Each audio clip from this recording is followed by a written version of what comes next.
नमस्कार, मैं हूँ गीतांजलि और आप देख रहे हैं सूर्य आदित्य न्यूज। आइए रुक करते हैं खबरों की तरफ।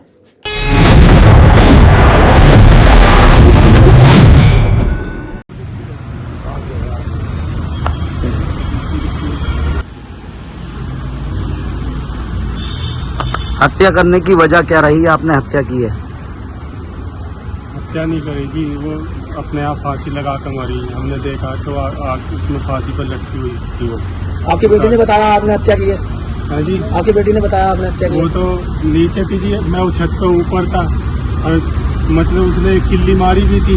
अब जैसे कि घर में वो तीसरे चौथे दिन लड़ाई करती रहती थी, तो फिर मतलब उस घर वालों ने इतना ध्यान नहीं दिया, भाई लड़ाई हो रही होगी ऊपर। तो पुलिस में सूचना क्यों नहीं दी थी आपने कि फांसी लगाई है? तो हमने पहले तो समझ में नहीं आ रहा क्या करें, इसे देख के ही हम डर गए। बॉडी डिस्पोज कैसे कर दी इतनी दूर जाके? हाँ जी, बॉडी इतनी दूर जाके डिस्पोज क्यों की?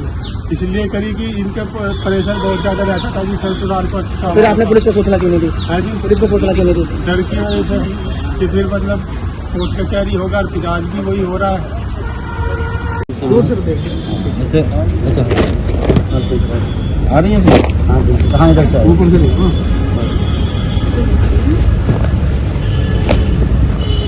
क्या बरामदगी हुई है, क्या है पूरा मामला, बताइए। देखिए, दिनांक 6/6/2026 को एक व्यक्ति संदीप, जो कि रहने वाले मुजफ्फरनगर के हैं, इनके द्वारा थाने पर एक तहरीर दी गई कि इनकी भांजी के द्वारा बताया गया कि इनकी अपनी सगी बहन को उनके पति परविंदर और विनोद, जो कि मूलतः मुजफ्फरनगर के हैं किंतु यहाँ ये लोग हिसाली गांव में रहते हैं किराए पर, उनके द्वारा 29/1/2026 को पहले फांसी लगा के मारने का प्रयास किया। जब वो उससे नहीं मरी, उसकी सांसें चल रही थी, तो उसके बाद तकिए से गला दबा के उनको मार दिया। और मारने के बाद फिर लाश को वहीं अपने मामा ब्रह्मपाल, जो कि ग्राम सिंगलपुर, थाना चरथावल, जिला मुजफ्फरनगर का रहने वाला है, उसी गांव में एक कंडे के ढेर पर पेट्रोल डालकर उसके शव को जो है जला के सबूत को छिपाने का प्रयास किया। इनमें पति पत्नियों में पहले भी कुछ मुकदमेबाजी मनमुटाव था? हाँ, इनमें पूछताछ में बात प्रकाश में आई है कि इनमें पहले भी मनमुटाव था। फिर उसके बाद काउंसलिंग हुई, काउंसलिंग के बाद ये मतलब आपसी समझौते हुए, समझौते के बाद फिर ये वो गांव में ना रहने की जिद करके फिर ये यहाँ आ गई थी। सर, आरोपी क्या काम करते हैं? आरोपी का मूल काम जो है, ये छोटे छोटे काम करते हैं, जैसे कि कहीं कोई काम मिल गया, इसके अलावा क्या कहते हैं, मजदूरी वगैरह हो गई, इस टाइप का काम करते हैं। लोग शामिल है हत्या में? हत्या में तो बेसिकली 2 लोग आए हैं प्रकाश में, परविंदर और उसका बड़ा भाई विनोद, और साथ ही लाश को जलाने में और क्या कहते हैं, साज को छिपाने में उनके मामा ब्रह्मपाल भी सहयोग किए। सर, इसमें शिकायत किसने की थी? किसकी शिकायत के द्वारा ये? इसमें शिकायत जो है, जो मृतका है, उसके सगे भाई संदीप के द्वारा की गई है। हत्या का राज क्या बुलाया गया था? हत्या का राज कैसे खुला? हत्या का राज ऐसे खुला कि संदीप जो है कई दिन से अपनी बहन को और अपने जो है भांजी 2 बच्चे हैं, इनको तलाश कर रहा था। ये लोग संपर्क में नहीं आ रहे थे, फोन से बात हो रही थी तो ये बहाना कर दे रहे थे, कह रहे वो तो कहीं चली गई है, कहीं रिश्तेदारी में, इस टाइप की बातें कर रहे थे।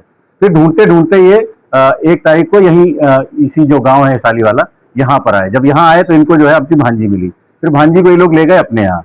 फिर जब पूछताछ शुरू की इन्होंने, तो बच्ची ने धीरे धीरे बताना शुरू किया। तो पूरा घटनाक्रम उसने बताया कि हमने घटना देखी थी और अब हमारे जो है मतलब इन लोगों ने डरा भी दिया था कि कहीं किसी को बताना मत।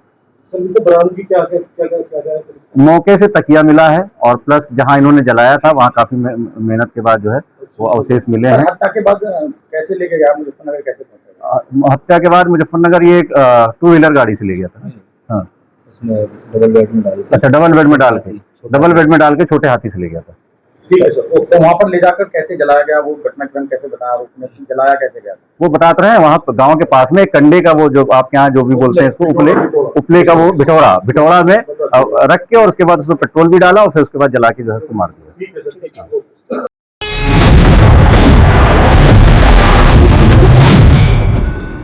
आज के लिए खबर में बस इतना ही। कल फिर होगी आपसे मुलाकात। नमस्कार।